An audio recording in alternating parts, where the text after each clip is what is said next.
안녕하세요. 드라마를 투파보는 잼잼 리뷰입니다. 폭군의 셰프 1회 재미있게 보셨나요?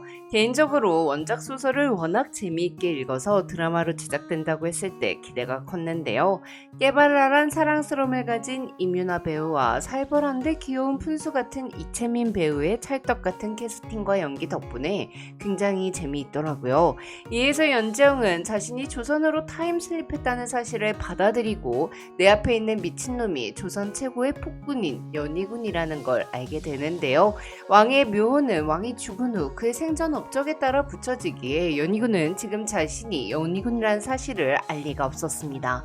지영이 만든 버터 고추장 비빔밥을 먹고 어머니를 떠올리며 눈물까지 흘리길래 지영을 찾아서 바로 대령 숙수를 시키려나 했더니 역시 폭군 스타일 어디 안 가나 봐요. 연희군은 바로 지영을 대역죄인으로 몰아 잡아갔는데요. 근데 화살을 맞았는데 연희군 너무 멀쩡한 거 좀 어이없지 않았나요? 이에서 지영은 경기도 감찰사 홍경달의 집에서 왕을 위한 수비드 요리를 한 후 임송재에 의해 채용돼 버리는데요. 지금부터는 원작 소설을 토대로 이회에서 벌어지는 일들에 대해 설명드릴 테니 스포가 싫으신 분들은 시청에 유의해주세요. 그럼 바로 시작합니다. 연희군은 일식날 행해지는 구식내에 참여하지 않기 위해 일부러 사냥을 나갔고 사냥이 끝나면 임송재가 채용을 하러 간 경기도 감찰사 홍경달의 집으로 가려 했습니다. 그렇게 왕궁으로 돌아가지 않고 홍경달의 집으로 향했는데요. 갑자기 왕을 모시게 된 경기도 감찰사 홍경달의 숙수와 참모들은 그 흉폭하다는 연희군을 위한 요리를 만들어야 한다는 사실에 지레겁에 질려 도망을 쳐버렸어요. 괜히 왕의 마음에 들지 않는 요리를 대접했다가 목숨을 뺏길 수도 있었으니까요. 물론 임송재가 사전에 경기 감영의 참모들에게 살고 싶으면 도망가라고 손을 써두기도 했고요. 홍경달은 하루아침에 요리를 하는 참모들이 모두 주랭랑을 쳐버리자 왕에게 대접할 요리를 할 사람들을 수소문하기 시작합니다. 하지만 그 누구도 요리를 하려 하지 않았는데 그 이유는 임송재, 임서홍 부자 때문이었습니다. 임송재는 임금과 어렸을 때부터 같이 자란 중마고우로 권모술수에 능한 무략가이자 지략가였어요. 옹주와 혼인을 하면 원래 벼슬길에 오르지 못하는데도 이연의 엄청난 총애를 받으며 도승지 자리에 올랐고 아버지 임서홍과 함께 임금에게 여자를 갖다 바치는 채용사 노릇을 자처하며 이대의 간신이라고 손가락질 받았죠. 또한 임송재가 트집을 잡아 풍비박산난 집안이 이미 한둘이 아니라는 소문이 파다했습니다. 아무리 공을 들인 반상을 올린들 어딘가 반드시 부족한 부분을 짚어냈죠. 임송재가 홍경달의 참모들에게 미리 술을 써 놓았던 것도 바른말을 하며 사사건건 눈에 가시처럼 구는 홍경달을 길들이기 위해 접빈객을 제대로 하지 못했다는 이유로 트집을 잡아 홍경달의 여식을 채용하기 위해서였어요. 요리를 할 사람들이 없어지자 경기 감찰사 홍경달은 지영을 옥 밖으로 불러 주어진 시간 안에 왕이 만족할 요리를 선보일 수 있겠냐고 묻고 지영은 잘하면 내보내줄 거냐며 홍경달의 제안을 받아들입니다. 그런데 홍경달이 어디서 굴러먹다 온 건지도 모르는 근본도 없는 지영이에게 요리를 맡긴 건 혹시라도 트집을 잡혔을 때 지영에게 책임을 전가하기 위해서였습니다. 최악의 경우 지영을 끌어내어 처벌한다면 아무리 가혹한 임송재여도 그 이상 책을 잡을 수는 없을 테니까요. 하지만 그런 사실을 모르는 지영은 절대 후각을 가진 길금과 함께 왕을 위한 스테이크를 만들기 시작하는데요. 그런데 문제는 식재료가 고래 심줄처럼 질긴 쇠고기밖에 없었다는 거예요. 오븐도 가스레인지도 없는 이 시대에 보이는 것이라곤 부뚜막과 가마솥이 전부인 이곳에서 어떻게 하면 질긴 쇠고기를 부드럽게 익힐 수 있을까 고민하던 지영은 수비드를 떠올리는데요.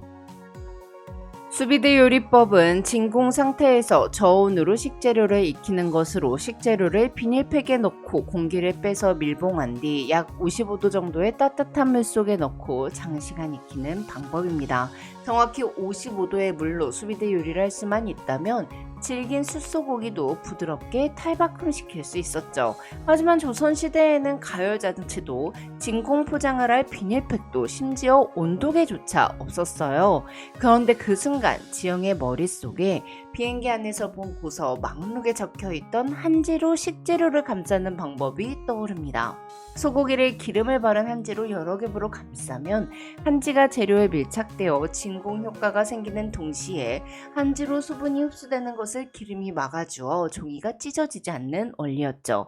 이에 지영은 한지를 넓게 펼친 뒤 솔에 참기름을 묻혀 종이에 펴바릅니다.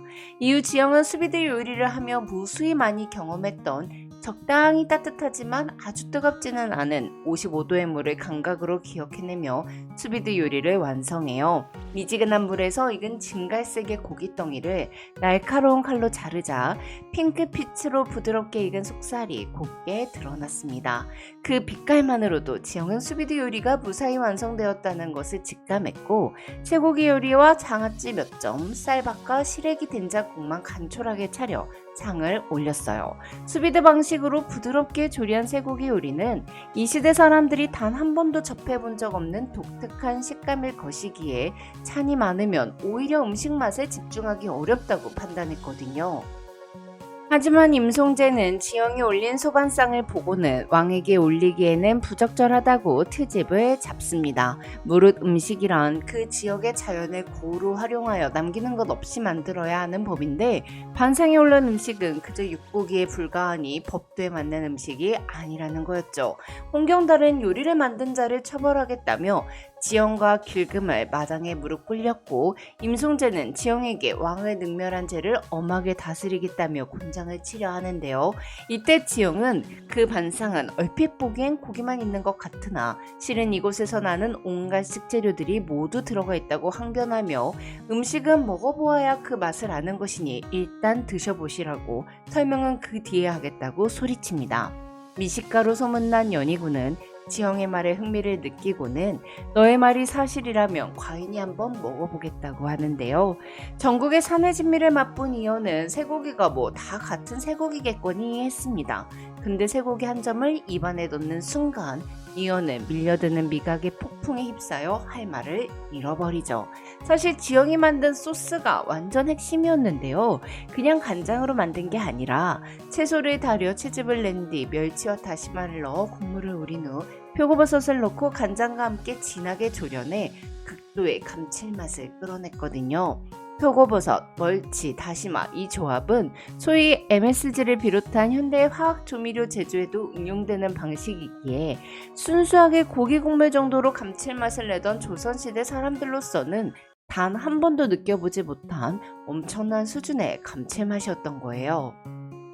수비드 방식으로 부드럽게 조리된 쇠고기에 특제 소스까지 곁들여 먹었으니 궁에 돌아온 이연이 신분, 성별 이런 거 다 상관하지 않고 지영을 대령 숙수로 임명할 수밖에 없었던 건데요. 한편 임송재는 경기도 감찰사 홍경달의 땅을 채용하려다가 왕이 지영의 요리를 마음에 들어하고 호감을 보이자 홍경달의 딸 대신 지영을 채용합니다.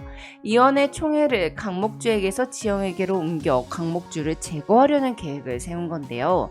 제산대군은 때를 기다려 반정을 일으키기 위해 강목주를 이용해 이연의 일거수일투족을 감시하고 있었습니다. 강목주는 제산대군을 위해 공안의 온갖 정보를 퍼나르는 첩자 노릇을 하고 있었고요. 앞으로 유일한 왕의 여자가 되려는 강목주가 대령 숙수가 된 지영을 내치기 위한 계략을 펼칠 텐데요. 그럼 전 폭군의 셰프 다른 리뷰로 돌아올게요. 지금까지 잼잼 리뷰였습니다. 감사합니다.